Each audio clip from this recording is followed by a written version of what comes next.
ஹாய்ங்க. இன்றைக்கி குக்கரில் என்னோடய ஸ்டைலில் தக்காளி சாதம் எப்படி பண்ணுறதுன்னு பார்க்க போகிறோம். வாங்க வீடியோக்குள்ளே போகலாம். This video sponsor by SBO digital marketing. SBO digital marketing இந்த வேலை வீட்டில் இருந்தே பண்ணுற மாதிரி பார்ட் டைமாகவும் பண்ணலாம். அதே மாதிரி ஸ்டூடெண்ட்டு, ஹவுஸ் ஒய்ஃபு, வேலை தேடுறவங்க, அதே போல் மொபைலில் ஒர்க் பண்ணுற மாதிரி தான். நமக்கு சோஷியல் மீடியா பற்றியும் கொஞ்சம் தெரிஞ்சிருக்கணும். ஓகேங்களா? எந்த டைம்லனாலும் நீங்கள் ஒர்க் பண்ணலாம். அப்படி உங்களுக்கு விருப்பம் இருந்தால் இந்த நம்பருக்கு கான்டாக்ட் பண்ணுங்கள் வாட்ஸ்அப்பில். ஸ்கிப் பண்ணாதீங்க. பெரிய தப்பு. தினம் 300 ரூபாய் சம்பாதிக்க அரிய வாய்ப்பு. இன்ஸ்டாகிராம், ஃபேஸ்புக் பயன்படுத்த தெரிந்தால் போதும். Content post and content publishing மூலமா தினம் 300 ரூபாய் சம்பாதிக்கலாம். இந்த வேலை செய்ய 5 நிமிடம் போதும். Work training support, group communication support, all language customer live chat support, முக்கியமா சொந்தமா ஒரு பிசினஸ் ஸ்டார்ட் பண்ற அளவுக்கு உங்களால கற்றுக்கொள்ளவும் முடியும், சம்பாதிக்கவும் முடியும். இந்த வேலை வாய்ப்பு வழங்குவது 5 வருடத்திற்கு மேல ரன் ஆகிட்டு இருக்க நம்ம தமிழ்நாட்டு company school of business organisation private limited. மேலும் விவரங்களுக்கு டிஸ்கிரிப்ஷன்ல கொடுத்திருக்க நம்பருக்கு வாட்ஸ்அப் பண்ணுங்க. ஹாய்ங்க. இன்றைக்கி குக்கரில் தக்காளி சாதம் எப்படி செய்யறதுன்னு பார்க்க போகிறோம். வாங்க. இப்போது தேவையான அளவுக்கு வெங்காயம் வெட்டி வச்சுருக்கேன். 2 பச்சை மிளகாய் வெட்டி வச்சுருக்கேன். வெங்காயம் பார்த்திங்கன்னா ஒரு 2 பெரிய சைஸ் வெங்காயம் தாங்க வெட்டி வச்சுருக்கேன். அதே மாதிரி வெங்காயம் இந்த மாதிரி அரிஞ்சிங்க. ஓகேங்களா? அரிஞ்சு இந்த மாதிரி செஞ்சிங்கன்னா கொஞ்சம் வெங்காயம் நல்லா தெரியும், சாப்பிட்றதுக்கும் கொஞ்சம் நல்லாயிருக்கும். ஓகேங்களா? அடுத்தது தக்காளி. தக்காளி ஒரு 5லேருந்து 6 இருக்குன்னு நினைக்கிறேன், வெட்டி வச்சுருக்கேன். அதே மாதிரி தக்காளியும் இந்த மாதிரி பெருசு பெருசாக வெட்டிக்கிங்க. ஏன்னா நம்ம தக்காளி சாதம் செய்கிறதுனால குழஞ்சிடும். அதனால் இந்த மாதிரி இருந்தால் கொஞ்சம் தக்காளியும் நல்லா தெரியும். இந்த மாதிரி வெட்டி வச்சுங்க. இப்போ அடுத்தது நம்ம தாளிக்கலாம். வாங்க. தேவையான அளவுக்கு எண்ணெய் ஊற்றியாச்சுங்க. ஒரு 3 கரண்டி ஊற்றிருக்கேன். அதாவது பார்த்துக்குங்க, இதுதான் சைஸு. இந்த கரண்டியில் ஒரு 3 ஊற்றிருக்கேன்.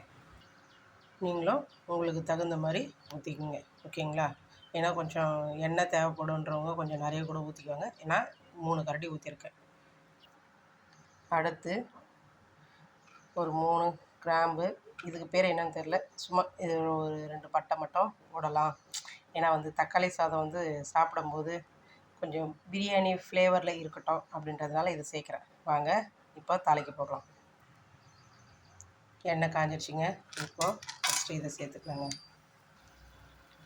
அடுத்து ஒரு 2 பச்சை மிளகாய் சேர்த்துக்கோங்க. அடுத்து வெட்டி வச்ச வெங்காயம் சேர்த்துக்கோங்க.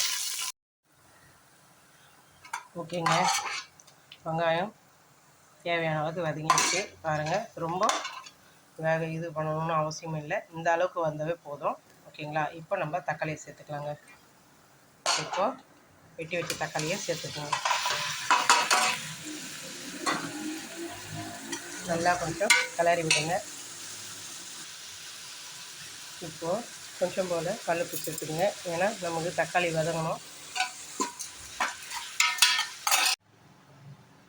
ஓகேங்க, இதுக்கு எவ்வளோ அரிசி ஊற வச்சுருக்கோன்னா, அதாவது டம்ளரில் பார்த்திங்கன்னா 2 டம்ளர் அரிசி, கிலோவில் பார்த்திங்கன்னா ஒரு 1/2 கிலோ அரிசி இருக்கும். ஓகேங்களா? இதுதான் அரிசிக்கான அளவு. ஓகேங்களா? தக்காளி பார்த்திங்கன்னா ஒரு மேக்ஸிமம் ஒரு 1/4 கிலோவுக்கு மேலே இருக்கும். வெங்காயம் ஒரு 100 கிராமுக்கு இருக்கும். ஓகேங்களா? 2 பச்சை மிளகாய் போட்டிருக்கோம். இப்போது தக்காளி வதங்கிடுச்சான்னு பார்க்கலாம். வாங்க.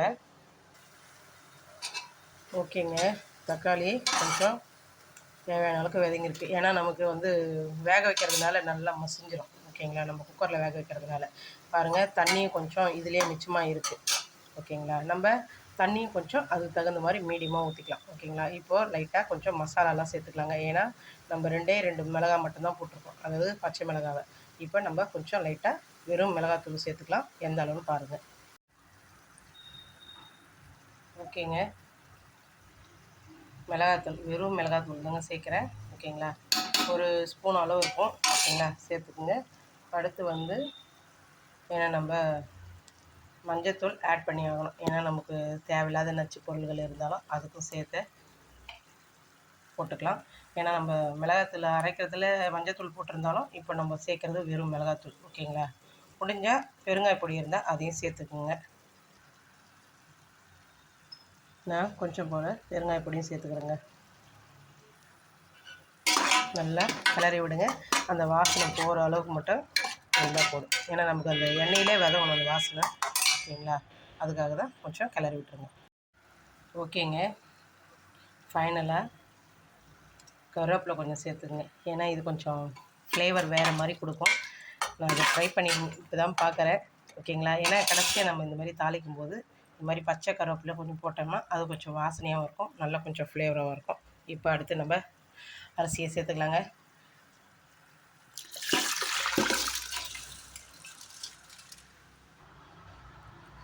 ஓகேங்க. தேவையான அளவுக்கு தண்ணியெல்லாம் ஊற்றியாச்சு. உப்பும் கொஞ்சம் தேவையான அளவுக்கு சேர்த்துருக்கேங்க. இப்போ அதே மாதிரி வந்து இன்னொரு விஷயம் என்னென்னா, நல்லா இதெல்லாம் நல்லா ஒரு கொதி நல்லா வரட்டுன்னு அதுக்கப்புறமா நம்ம குக்கரை வந்து மூடிடலாங்க. பார்த்திங்கன்னா ஒரு 3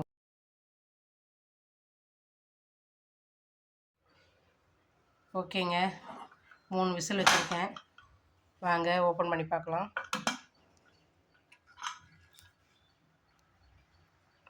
சூப்பராக இருக்குங்களா?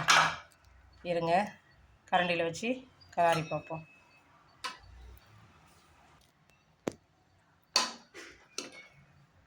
ஓகேங்க, சூப்பராக வந்திருக்கு. நல்லா உதிரி உதிரியாகவும் இருக்குது, அதேமாதிரி அடியும் பிடிக்கல, நல்லாவும் இருக்குது.